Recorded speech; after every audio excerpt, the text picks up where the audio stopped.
Captain by a hook with a red beard. Captain by a hook with a red beard.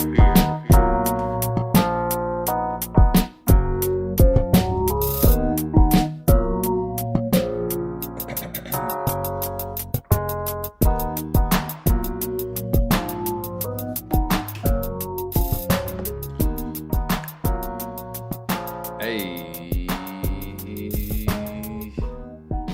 Super Tuesday, people in college hoops. Best day of the week, right before Hump Day. Super Tuesday, great slate of basketball tonight. Last night, 2-4. I need to stay out of the NBA, people. Boston Celtics are lost outright. And then in the collegiate area, Duke could not pull off the money line victory. However, they went over with about 5 minutes left in the game. Didn't even have to sweat out whether they would win or lose. Once the over hit, I was breaking at least even. Kansas hit the under, loses the game. There's something wrong in Kansas. Touch on that in a little bit. I have a jam-packed show for you today, all about college hoops. I'm going to touch on one or two or three futures. Somebody asked me about some future play yesterday, made me think. Let me check it out a little bit. There was only two teams. There's two teams I didn't have that I ended up touching today. I've been wanting to get money on one of these teams for a while, but I just didn't really like the number. Finally got it at over plus 1,000. I will touch on that in a minute. I am going to do the first March Madness segment of the year. That's right. 48 days till Selection Sunday. It's January 21st, and you're getting the first March Madness breakdown of the year. Every Tuesday, every Thursday, and then once the Super Bowl ends, every Tuesday, Thursday, and Friday will be all about March Madness, or at least have a 10, 12, 15-minute segment specifically on March Madness, breaking down the bracket in as many ways as possible. I'll touch on it a little more later. I was about to describe everything. Also going to give you the top 10 in college basketball today, according to the Red Beard. You're listening to Captain by a Hook with the Red Beard, Rowan Donaghy, a.k.a. Rowan Dives. After that, I will give you my picks for the night. I got 5 picks and a possible, like a good spades hand. Also, we'll break down another 5 games just to keep an eye on, just to see how teams play. Just a couple big games for a couple teams. Even though I don't want to bet it, I want to touch on it a little bit. Super Tuesday, people. Going into the futures, the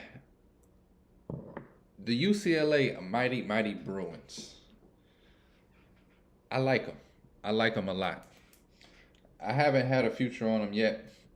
I kind of went with some other long shots earlier in the year on futures for winning it all.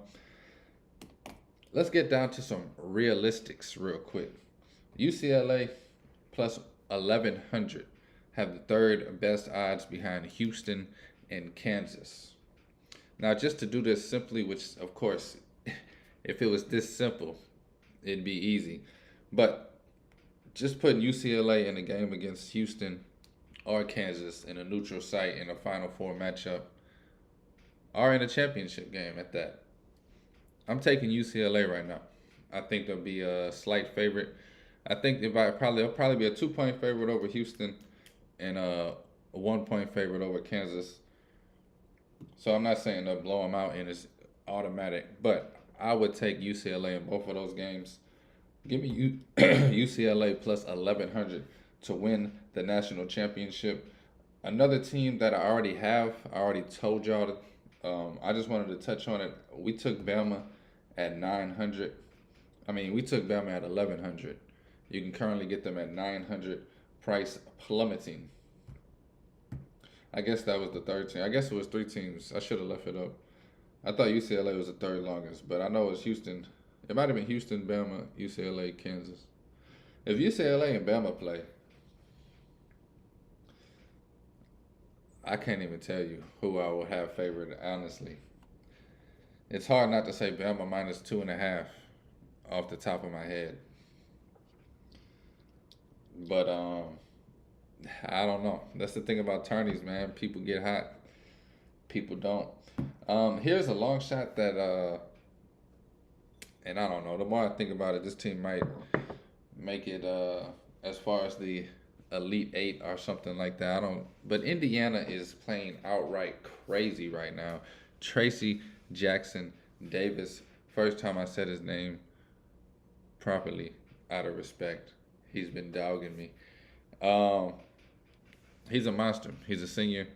I don't know how far he can lead a team in a tournament. I haven't seen him lead a team through a tournament yet, but I haven't seen him play like this yet either. Just one of those teams. I don't know. Plus 6,500. I felt like why not at least talk about it. I put a little, not even a sprinkle. I just blew the dust off my hand from my last bet over there on it. Indiana plus 6,500 to win it all. I mean, if he drops 30 and 15 in every tournament game, which of course impossible, right? But I don't know. I like it. I love it. I want some more of it. Moving on from the futures. 7 minutes in. I'm trying to see if I should do the top 10 or the tier breakdowns for the bracket. What do the people want? Give them what they want. I'm trying to figure out what they want. Just give them what they want. March Madness, baby. As I just said, 48 days away. I can hardly control and contain my excitement. I'm geeked up, man. January felt like it's lasted 3 months for me. I'm ready to hit February, ready for Valentine's Day, and then boom. That's when you jump on the sled and you just downhill, baby, for the next 3 weeks till conference tournaments. I mean, I realized yesterday, most of your favorite teams, not most of your favorite teams, every team pretty much has about 10 to 12 games left. Maybe more like 11 to 9, but 10 to 12 games left. And then boom, conference tourney. It's championship week. Man, stare off into space thinking about it. So what I'm going to do, like I said, every Tuesday, Thursday, and then after the Super Bowl, every Tuesday, Thursday, Friday, we will be talking about different ways to break down the bracket. I'm not one of those people, I hate when people try to, I don't hate it, but I don't find any use of people trying to predict a bracket and then take matchups that they predicted and then break them down as if they're going to happen. It's nice to talk about when you're bored, but it's not the best insight for me. Out of all the matchups that you predict and you talk about, maybe 7 to 10, if you're lucky, 20% of those matchups actually happen to where it's actually a useful conversation. What I'm going to do instead, and this is going to explain why I think those conversations are pointless, is I'm going to break down teams and what can hurt them the most and what they can take advantage of against other teams the most. So that if you see a team that's running and gunning, and then boom, I talked about this other team that slows it down and plays tight defense and hits shots and sets 37 back picks every play, and they're going to,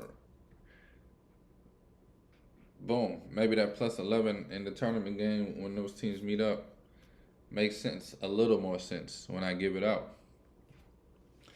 Things like that, I mean, it's going to be a lot more in detail. That was just off the top of my head. I'm really going to break down what kind of sets teams like to run and how teams rotate and trap and on defense, and just really get into some basketball talk. That's for a couple weeks ahead, probably next week. This week, what I'm going to do, especially for today, I'm going to break down the tiers to me. I don't know what to call them. I didn't think of a catchy The Redbeards Tears. I didn't do any of that. I didn't get a graphic. I didn't put another jam for y'all to jam out to. What I did is I took the teams and I this is their ceiling to me after doing some doopity dop. So you got the Sweet 16 ceiling tier. Teams that I think could make it to the Sweet 16. Some of these are like, but this is what I think their ceiling is. I don't think these teams make it past the Sweet 16. I break down 16 teams, and then I have nine, no, 6 or 7, I don't know. And then I got a couple groups of teams that are smaller conferences that nobody knows about. Y'all might hear about them, but I'm gonna break those teams down a little bit. Talk about those little teams that's gonna make the tournament that you haven't even thought of yet, that I think can make a run to the Sweet 16. And then I have the Elite Eight tier, which I only have 6 teams in it. Like I said, this isn't me predicting the Elite Eight or the Sweet 16 because that's crazy. I mean, I literally could have every team I pick play each other in the first or second round and knocks out half of my Sweet 16 guesses.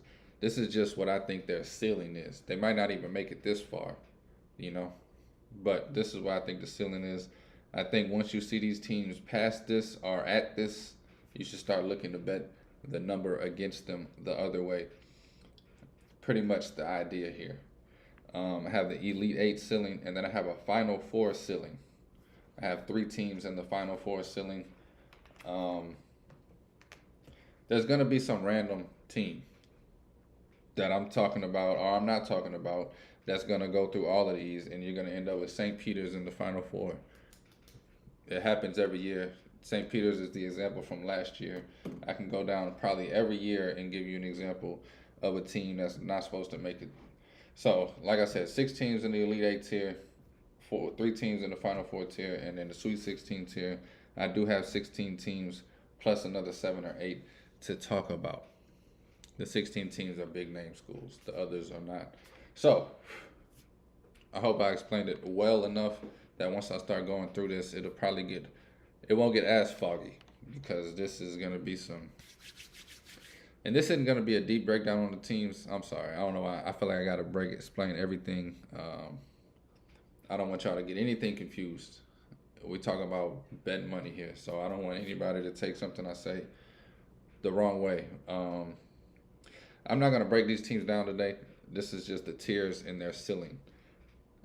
Starting next week, or maybe even Thursday, I'm going to pick conferences and take pretty much the top teams I think are going to make the tournament. I'm going to break them down specifically. So, like, one Tuesday I go through the Big Ten, one Tuesday I go through the ACC. But I'm going to do the small conferences too.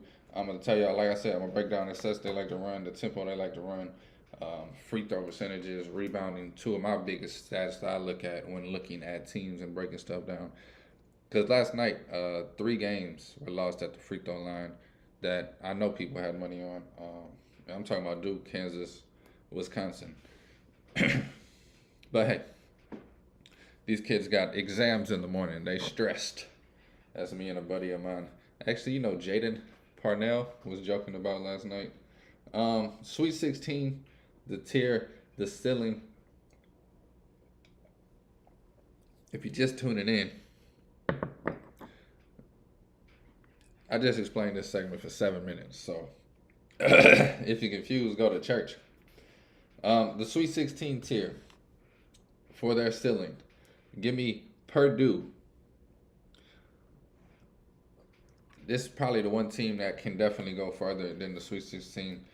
Also, none of these teams are on here twice, so it's not, like I said, I'm not guessing the Sweet 16 or the Elite Eight. This is just their ceiling. Maybe I'm saying it for me because I still don't get what the hell I'm doing. No, I'm joking. Purdue, I have as a Sweet 16 team for sure. I think that's their ceiling. This is one of the few teams I do think will for sure make it to the Sweet 16. Of course, there's upsets in every sport, but I see this team as the number 1 seed. Don't think they'll lose to a 16. And the 8 and 9, depends on matchups always, but I don't know, man. Purdue might even lose in the round of 2. Like I said, Sweet 16 is their ceiling to me. As great as Zach Edey is, the guard play around him is above average, but you got to make shots in the tournament. And I could see Purdue being a cold team, especially if Edie's getting tripled and doubled and they just settling for threes off of the rotation. The next team for the Sweet 16 tier is Tennessee. Tennessee has amazing defense. Offensively, they can go cold. They don't really have a go-to guy. They have about 3 or 4 guys that you can go to, but they don't have that go-to guy that's like, no, it's me. It's just like, let's see. Let's see. Like, they just keep giving it to 3 or 4 people and seeing what happens. Give me Tennessee to go cold in the tourney. TCU, Texas, Christian. This is actually a team I'll break down a little. Like I said, I'll break all these teams down a little more, but I can see TCU actually making it. This is another one. This is one of the few teams I really can't see going past the Sweet 16 and making a deep run to maybe even the Final Four. You got TCU, a tough team this season. They pushed the tempo hard. I like TCU. Ceiling Sweet 16. I guess I'm not making sense. If the ceiling is a Sweet 16, how can they go make a run? Any team can make a run. I just say that now, and I won't say that again. Baylor, Sweet 16 team. Yeah, they beat Kansas last night. Of course, that was at home. Baylor's a tough team. I think they're underrated this season. They've been going under the radar. There's one of those. I think they're one of those teams that like you don't expect them to really be a dynasty. Like, okay, they had their little 3-4 year run. Now that those players are gone, like it's not rare, but colleges, man, to really bring in classes of dogs back to back to back to back to back. Eventually, you get a class that's a downgrade. But Baylor's still playing at a high level. In the Big East, I love Marquette. Marquette is definitely under Shaka Smart, a team that can make it to the Sweet 16. I would not be surprised to see them in the second weekend of the tournament. Now, this team right here, I put a dot next to them because the way that they're playing, they might not even make the tournament. But I think they will. And I think if they get in, they will be dangerous. But I put a dot next to the name because I said if there's another team I think should make it above them, I only wanted to do 16. That would be the team I take out. North Carolina. It's hard not to tell me that if they make the tournament, they can't win 2 games and be in the second weekend. With the level of experience and talent combined, I mean, North Carolina can easily beat anybody in the country on any given day. Their problem is winning consistently this season and doing the little things that you need to do to win games. I'm not saying they're like kind of bored with the regular season, but they struggled last year in the regular season, and I think who knows if they could turn it on this year, but they definitely turned it on last year when they needed it most. And you got the same group, the same core of Love, Davis, and Baycott. I don't know. Something tells me February 20th comes around, they're going to kick it into some kind of gear. Give me North Carolina. Xavier, another team out the Big East that I absolutely love. Sean Miller, he had Arizona as the top 3 school, and now he has Xavier getting there. Give him a few more years at Xavier. I think they will be the new Villanova out of the Big East, winning a couple titles and being in the Final Four for a 5-year stretch. Give me Xavier this year, Sweet 16 team for sure. When I say for sure, I mean like 50-50. Nah, I'm playing. Kansas State. Keontae Johnson, I touched on it yesterday. Balling in the mix. Keontae Johnson can easily carry this team to the second weekend. I mean, easily carry this team to the second weekend. Kansas State is one of the teams I cannot wait to bet on. I think the number is not going to be right for them. I think they're one of the teams that's going to get a low number. If they favorite it, it's by 3 or 4. If they're a dog, I'm taking them. Kansas State, I think, wins the first game by 20, no matter who they play, and the second game by 40. I think they're gonna come in and be the hottest team in the tournament, man. This is way early, too early to tell. Keep watching. Closer we get, the more I'll really be able to give accurate picks. But I love them. Michigan State. This team gets in the tournament, and I know they'll get in the tournament. They got the defense, and they got some guards that can navigate to the second weekend. Michigan State, I don't see them getting too far, but I definitely can see them getting to the Sweet 16. Michigan State, I do have futures on them to get to the Final Four and to win it. That's only because they are my Spartans. Michigan State. And then in the ACC, I love Miami. I definitely can see them as a second weekend team. Miami, I forgot where they ended last year, but I want to say it was a Sweet 16 or the Elite Eight. Miami made it to. They definitely made it out the first weekend. And I think they do the same this year. You're listening to Captain by a Hook with the red beard, Rowan Donaghy, a.k.a. Rowan Dives. If you're confused right now, go back to 7 minutes when I started this segment. I'm breaking down my tiers of college basketball. The Sweet 16, I have about 6 more. Memphis. I told y'all Memphis is going to be dangerous come tournament time. Memphis is definitely a team I can see upsetting somebody and getting to the second round. They finally have a senior guard. I just talked about him yesterday. I don't need to break it down again. Kendrick Nunn balling in the mix. Michigan, another team out the Big East. They young, man. They youthful. But I think they could be dangerous depending on matchups. If they guards figure it out, they just got some youth to them. Like, they don't get back if they miss a shot with the same energy when they make a shot. Just the little things like that, I think they really can learn from and realize at this level, every play you got to be on defense. Every play you got to set the pick hard. You got to cut hard. They'll figure it out. Arizona State University having one of their best seasons in the last 5 or 6 seasons. Bobby Hurley got some players this year, man. Arizona State with their point guard, I can't think of his name, but I watched a few of their games. He's definitely a point guard that in the tournament can and will show up, I believe, and get this team to the Sweet 16. Arizona State. Clemson is having something special brewing over there. I don't know what it is.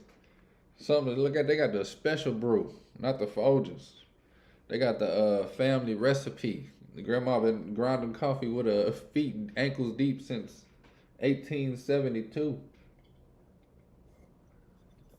Clemson got something special going on. I think Sweet 16 would just feel right for that college. And then Providence, another Big East team, I think could win close games. They've shown that their whole time under Ed Cooley. They can win close games.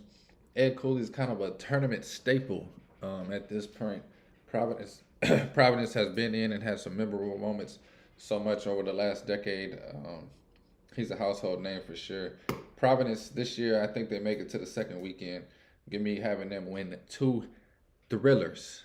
I think they win both their tournament games by 1 point and make it to the Sweet 16 and then lose by 1 point. And then the team that always surprises and shocks in the tournament. The team that since 2003, when I was just a young lad, enamored my hearts when they won a national championship right here in my city. Syracuse. Give me Syracuse going to the Sweet 16. I think this is Boeheim's last year, even though he don't want to confirm it. He's doing some subtle things I won't touch on that makes me know 100% that he is gone after this season. Give me number 11. I don't want to butcher his name. Have his last season be a bang. He drops 30 in at least one of those games in the tournament. Syracuse gets to the Sweet 16. Now, those are the 16 teams I think are Sweet 16 ceiling. Now check this out. There's smaller conferences in the college basketball that we don't think about every day. So, Captain by a Hook with the red beard, Rowan Donaghy, thought to himself, What if I think about these teams for you? I have 6 or 7 teams here that you're not thinking about. You don't want to think about. You might try to think about them on March 17th. I think that's the Wednesday before the tournament. And you're like, who? How did they get in the tournament? Let me tell you, I think all of these teams are going to be in the tournament. And I think any one of these teams, or a few of these teams, can go on a run. We see it every year. A team we never thought of comes in the tournament, and they got kids that are just balling. They bring energy. They throwing alley hoops off the glass somehow on fast breaks. They just hitting every shot, every big shot. They enamor our hearts, and we call them Cinderellas. This season, you got College of Charleston, who I know this one everybody's heard of. They are ranked College of Charleston winners of 20 straight. That's hard at any conference at the collegiate level. Winners of 20 straight. I believe they only have one loss on the season. They don't have any big game wins. They don't have anything against any of the big schools and other conferences. So I'm not too scared of this team, even though they won 20 straight. They don't impress me as much as some of these teams on here. Because, I mean, they haven't played Michigan State or Kansas. And I don't mean just them specifically, but, you know, in the non-conference schedule, schools like this can really show that they belong in the tournament by playing a little tougher schedule. Florida Atlantic, winners of 18 straight. I believe they get into this tournament. And I believe that they can do damage. Again, I would do a further breakdown of these schools specifically, but just right now, Florida Atlantic. Like, do your own research on these schools too. You don't have to just go off of the 45 seconds that I'm talking about them. Florida Atlantic, high power on both ends. I think they're going to do some damage. And then you have Kent State. Kent State. Winners of 10 straight. Not as impressive as 20 or 18, but anytime you win 10 straight in January, it means you're starting off the conference hot, playing bully ball, dominating your conference. Kent State, definitely a school I can see going on a run once tourney time comes. I mean, anybody can do it. You know, it's college ball, baby. It's the madness. Utah State and San Diego State. Both of these teams out of the Mountain West. Utah State and San Diego State. Both of these teams I can see going head to head, toe to toe with anybody, and I mean anybody in the country. I think even if they play one of the scariest schools in the world, they can hold their own. Utah State and San Diego State. I don't see them getting blown out. Oral Roberts, hot school. They can come in. They've done it before. The name is familiar to people. Yes, this season they're back with a chance to dance. They're definitely on route. They're en route to make the tourney. I think, of course, I think they have to win their conference to get in. But they might be on the fringe without doing that. We'll have to see come March if they can keep up this pace of play. But Oral Roberts, definitely a school. Start doing some research on. And then St. Mary's will make the tournament this year, people. St. Mary's, the team that's this close to being this close to Gonzaga every year. St. Mary's will make the tournament, and they will beat a few teams that you don't expect them to beat. 50-49. And St. Mary's definitely got a couple ball players. I like their pace of play. It's a slow, old school basketball over there for St. Mary's. That's the Sweet 16 tier. Teams that I think the ceiling is Sweet 16. Once you see them in the Sweet 16 or past it, start flipping that bet to the other side. Don't ride everybody till they lose. You can jump off the ship whenever you want. Perfect example was TCU football. I bet them all season, and then I swam over to Georgia ship and said, let me get that 13.5 player. On Thursday, I will break down the Elite Eight and the Final Four. You're listening to Captain by a Hook with the Red Beard, Rowan Donaghy, aka Rowan Dives, breaking down the bracket of March Madness on January 24th. Moving on to my top 10 college basketball. And mine hasn't changed that much. I flipped a few things around. This is the toughest week I've ever done.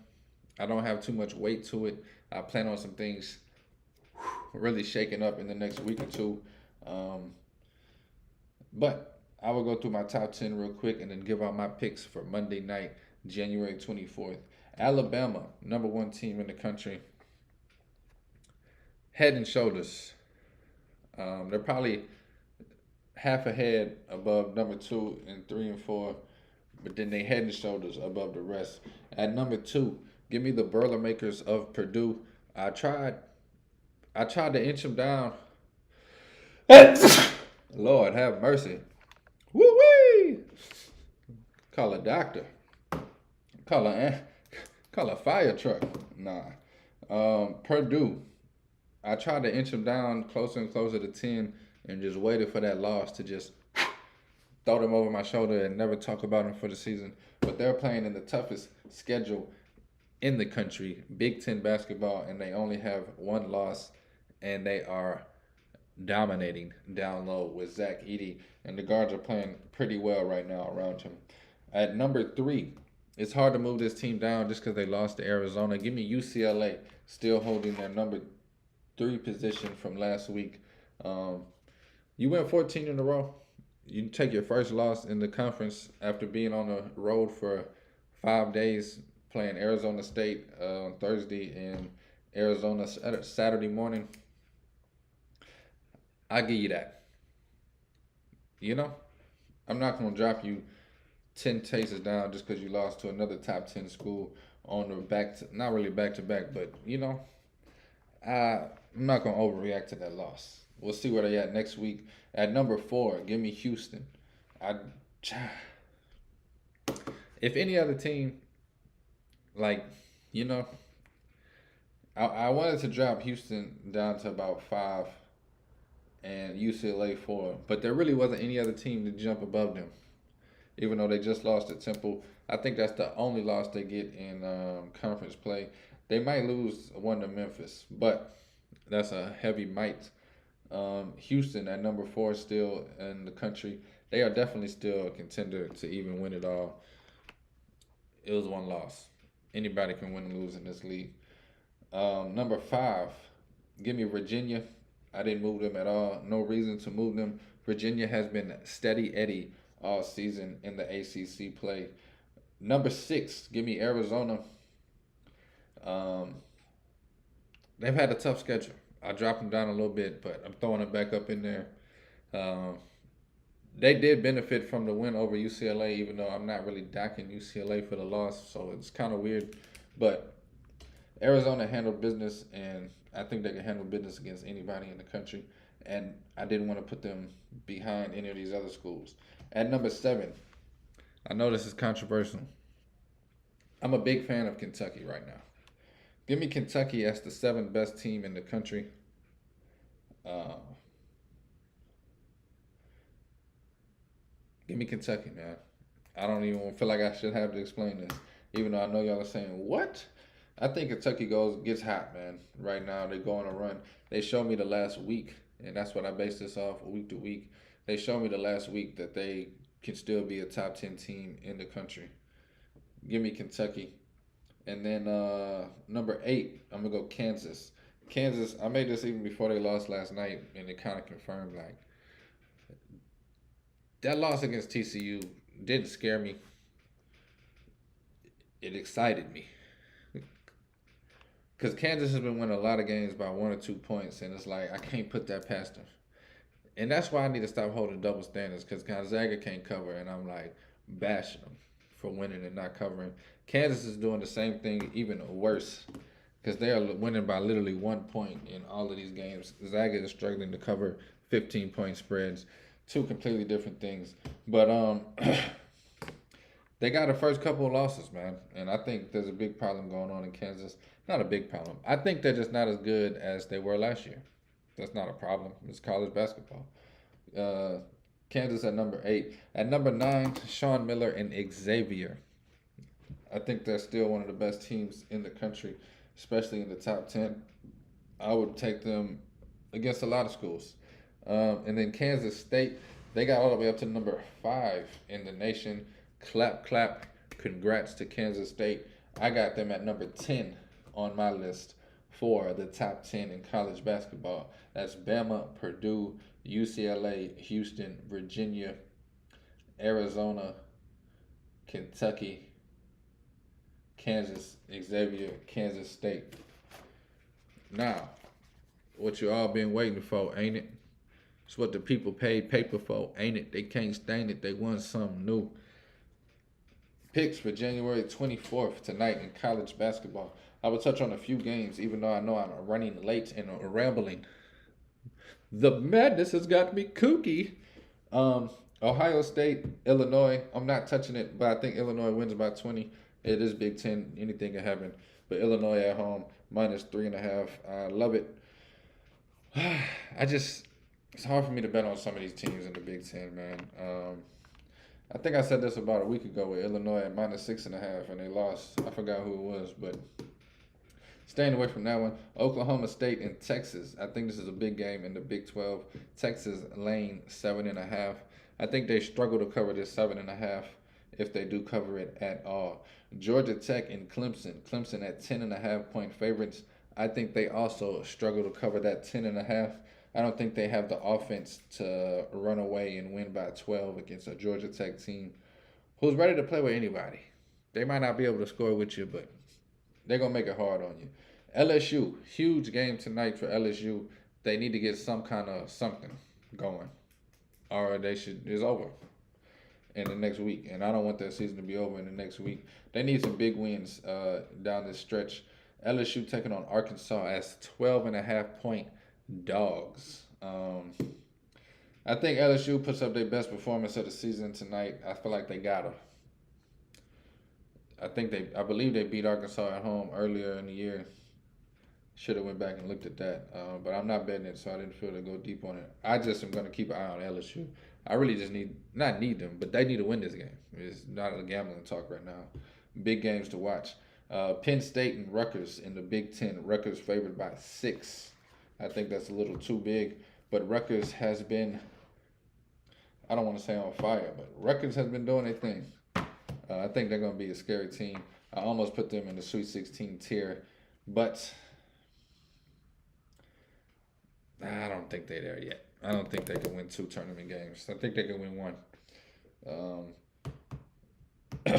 Moving on to tonight. Hot ham. All right, I have 5 picks for you guys and a possible, like a good spades hand. You're listening to Captain by a Hook with the red beard, Rowan Donaghy, a.k.a. Rowan Dobbs. Monday night's college basketball picks. Give me Miami -4. I think they're -3. I did this last night, so my numbers might be a little off. I saw a lot of these move. Miami -4. I think they're -3 right now. I love Miami tonight. I think they win by close to double digits, at least in the 7 to 8 or plus range. Give me Miami -4. Oklahoma and TCU. This is my least favorite bet of the night, but I like it. I think TCU gets into the 80s, win or lose. TCU, Oklahoma over 138. I think it's just too low by about close to, I think it should be 144 or 145. But I think it gets over that too, barely. So I love this 138. Oklahoma, TCU. It's just my least favorite bet because it just feels like, I don't know. The gut's telling me they're going to be throwing up bricks all night. Oklahoma, TCU over 138. Give me Kentucky. I just talked about how much I like Tucky right now. Give me Tucky -4. Don't remember who they play. I know it moved to like 5.5 or 6 though. Now that I think about it. This over 138 is 137.5 too. I saw this morning. I think Kentucky did move to 5.5. I got them -4. I loved -4. Obviously, a lot of people did. Let me see who they play real quick. The last bet I have before my man Franklin Earl gets on here, we're going Syracuse +4 at home, taking on North Carolina. Syracuse +4 at home. I'll take it. I'll take it any day of the week, especially against a struggling North Carolina team. I can see Syracuse winning this game outright. I also like the over in this game. I think they get into the 80s, high 70s, 83, 77 type game. Think it gets over 150 pretty easily. I think they get to around 160, 157, 160. I like the over, and I like Syracuse +4 at home taking on North Carolina. You also have Kansas State. Oh, snap. That's the best bet of the day. I'm looking for the Kentucky game, and I was like, I didn't talk about this Kansas State game. I'm tripping. But that was the next thing to talk about. Oh, yeah. Kentucky on the road to Vanderbilt. I love the -4. I'd even take the -5.5. Now I need somebody, anybody, to hit me with the horns.